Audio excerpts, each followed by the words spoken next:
안녕하세요. 도라이입니다. 오늘은 대표님들께서 가장 많이 해외 구매 대행을 하시면 가장 많이 사용하고 있는 뭘일 거라고 생각이 되는 쿠팡에 대해서 한번 이야기를 해보겠습니다. 쿠팡이 왜 정지를 시켜 나가고 있고 앞으로 계속 그렇게 나아가야 될 것인지에 대한 이야기를 한번 해볼까 하는데요. 대표님들께서 제가 전에도 이야기를 드렸던 것 같지만 좀 아셔야 될 사항들이 있습니다. 많은 방들에 가서 이야기를 듣다 보면 이런 얘기들을 하세요. 우리가 돈을 벌어주고 있는데 왜 쿠팡에선 반자동과 대량을 막고 있느냐, 막으려고 하느냐에 대한 이야기들을 종종 하시는데 이건 정말 잘못된 생각이라는 것을 이야기를 드리고 싶어서 이 영상을 찍고 있습니다. 처음에 아실지 모르겠지만 쿠팡은 상품의 제한이 없었어요. 그래서 100만 개를 올려놓으셨던 분들도 굉장히 많으셨고 그 당시에는 그렇게 상품을 많이 등록해서 돈을 많이 버신 분들이 많았습니다. 그러다가 상품이 줄어들게 되고 20만 개로 줄었고 10만 개로 줄었고 지금은 만 개로 줄어든 것으로 알고 있는데 저는 쿠팡이 한 행태들이 마음에 안 들어서 쿠팡에다가 판매를 하지 않았고 저는 스마트 스토어만으로도 충분히 벌 수 있기 때문에 스마트 스토어에만 집중을 해서 판매를 하고 있는데요.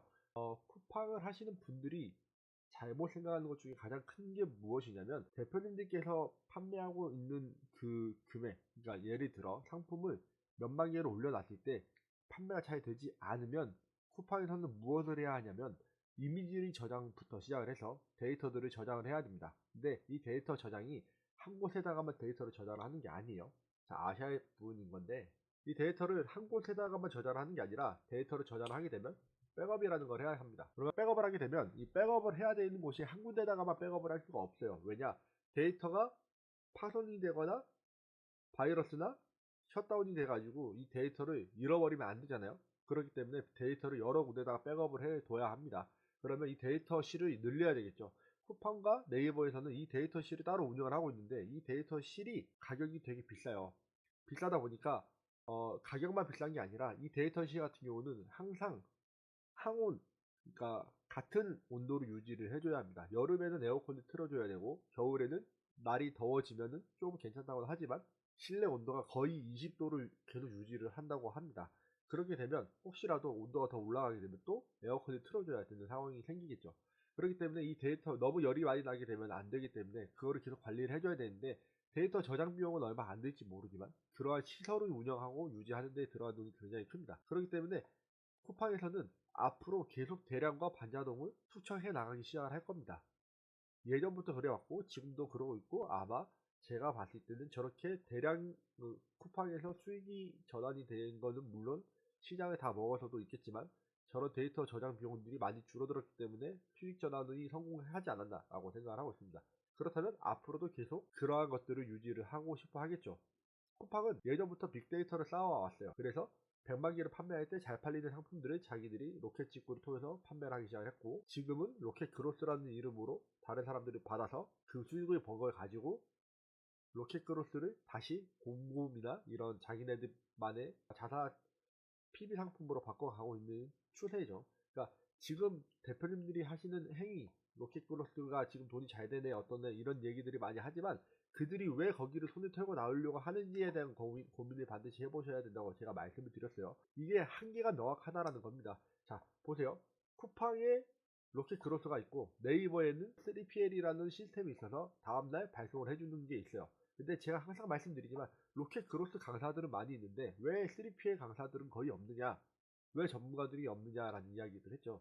쿠팡에는 함정이 있어서 내가 광고비를 먼저 지불하고 태우지 않고 나중에 정산하는 금액에서 광고비가 나가는 시스템으로 되어 있습니다. 초반에 대표님들께서 잘 모를 때 로아스만 보고 판매를 하다 보면 그 로아스의 함정에 속아서 마이너스가 나고 있는데도 계속 잘 판매가 되는 줄 알고 돈을 굴리게 된다는 이야기입니다.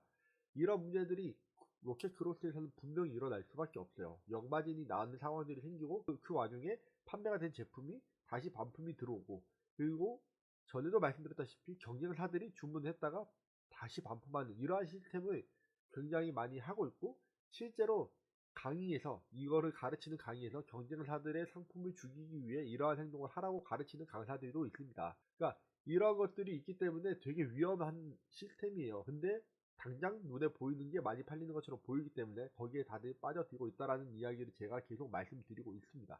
근데 자 보세요. 쿠팡이 어떻게 반자동화 대량을 없애려고 하는지에 대한 부분, 여기 공지사항을 얼마나 열심히 보시는지 모르겠지만 쿠팡에서 보시면 이렇게 모든 카테고리에 옵션 입력 변경을 한다고 안내가 되어 있죠. 네. 기존에는 다른 한정된 카테고리에서만 이렇게 하던 옵션을 이제 모든 카테고리에다가 다 옵션을 집어넣어야 된다 라고 되어 있습니다. 여기 보시면 카테고리에는 메타에 있는 옵션 상품이 등록이 가능하고 자유로운 구매 옵션 생성이 불가능해졌다. 카테고리 메타 정보에 없는 구매 옵션 입력할 경우에 상품을 등록이 할 수가 없다라고 되어 있죠. 이게 무슨 얘기냐면 쿠팡에서 이제 틀을 만들어 주는 겁니다. 이 틀 안에다가 상품의 정보를 집어넣지 않게 되면 상품을 판매할 수 없게끔 된다라는 이야기인 거죠. 그 얘기는 지금처럼 해외에 있는 사이즈라든지 이런 것들을 그대로 집어넣었을 때는 구매 대행을 하시는 분들, 반자동 프로그램과 대량 프로그램을 사용하시는 분들은 거기에 있는 정보를 그대로 긁어다가 집어넣고 있었는데 그게 뭐 일반적인 상세 페이지 참조라든지 이런 것들로 가능했지만 지금은 안 되게끔 만들었다. 이제 자기네들이 틀 안에다가 넣어놓고 그 틀 안에서만 상품을 판매할 수 있게끔 만들겠다. 라는 게 쿠팡의 이야기라는 겁니다. 그렇기 때문에 반자동과 대량은 앞으로 더 많이 어려워졌습니다. 물론 지금 쿠팡에서는 이러한 것을 비밀로 반자동과 대량의 판매자들이 다 숙청해 나가고 있었어요. 계속 나가고 있었고 지지난달에 사업자를 50개씩 만들어 놓고 판매하시던 분들이 자기는 사업자가 날아가지 않고 있다라고 이야기를 했는데 결국에는 다 날아갔습니다. 10월 달에 인증을 하신 게 50개 중에 30개가 넘게 날아가서 지금 10개도 남아있지 않다. 이 10개도 언젠가는 다 날아가게 되겠죠. 시한부라는 얘기입니다. 그렇기 때문에 쿠팡에서는 더 이상 반자동과 대량에는 희망이 없어요. 근데 왜 이걸 계속 가르치느냐? 자기네들이 돈을 벌어야 되기 때문에, 강사들은 돈을 벌어야 되기 때문에 그렇게 하는 거죠. 제가 계속 말씀드렸지만 쿠팡은 수동으로 등록을 하셔야지 됩니다. 수동으로 등록했을 때 상품이 더 잘 팔리기도 하고, 수동으로 등록을 저렇게 카테고리들 API 상품 생성에 들어가는 것들이 아닌 다 하나씩 등록하실 때 상품 정보를 잘 집어넣어서 인정을 하시게 되면 문제없이 상품들을 판매할 수 있을 거라는 거죠. 수천 개, 수만 개의 상품을 올려놓고 그거 다 정리 못하면 쿠팡에서는 이제 그 몰을 오픈해주지 않을 겁니다. 그렇다는 얘기는 더 이상 쿠팡에서 반자동은 대량은 이제 거의 불가능하다고 보셔야 되고 반자동도 어려워졌다라는 이야기인 거죠. 그렇기 때문에 대표님들께서 보셔야 될 게 뭐냐면 네이버와 쿠팡의 차이, 이걸 가장 크게 보셔야 되는데 네이버는 플랫폼이에요. 플랫폼이고 오픈마켓이 아니라는 이야기입니다. 그렇기 때문에 이 플랫폼 내에서 자기네들이 상품을 노출시켜 주면서 돈을 버는 입장이고 쿠팡 같은 경우는 본인들이 몰이에요. 몰. 그러니까 본인들이 하나의 마켓이기 때문에 경쟁자들은 언젠가는 다 죽여 나갈 거라는 이야기입니다. 이렇게 돈이 안 되는 경쟁자들, 그러니까 데이터만을 저장을 해놓고 돈을 못 버는 그런 셀러들은 다 이제 정리해 나갈 거라는 이야기입니다. 그러고 나서 다 잠식을 하고 나면 쿠팡이 혼자서 모든 거를 독점하게 되겠죠. 이거는 대표님들이 지금 하고 계시는 건 쿠팡이 온라인을 독점할 수 있게끔 도와주고 있는 거라는 겁니다. 앞으로는 더 심해질 거예요. 쿠팡은 이제 흑자로 돌아섰고 이 돌아선 이유가 이러한 것들도 있겠죠. 잘 팔린 상품들을 자기네들이 잘 골라서 빼앗아 갔기 때문에 그런 부분들도 있을 거라는 이야기입니다. 이러한 것들에 대한 고민을 하시면서 온라인 사업을 계속 진행하셨으면 좋겠어요. 쿠팡이 물론 지금 당장은 잘 팔릴 겁니다. 근데 쿠팡으로만 해가지고는 1, 2년 안에 또는 2, 3년 안에 망하실 수 있다고 저는 생각을 합니다.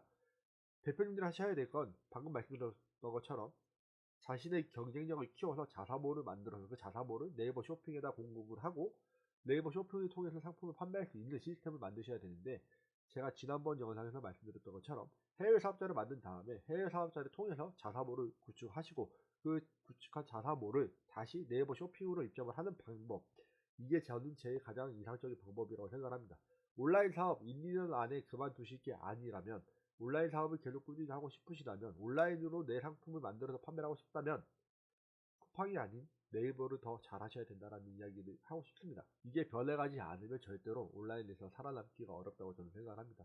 쿠팡은 실제로 자신이 만든 브랜드들을 입점을 했는데 이 브랜드를 소명하라는 이야기들을 하고 노출 정지를 시키고 상품 정지시킨다고 합니다.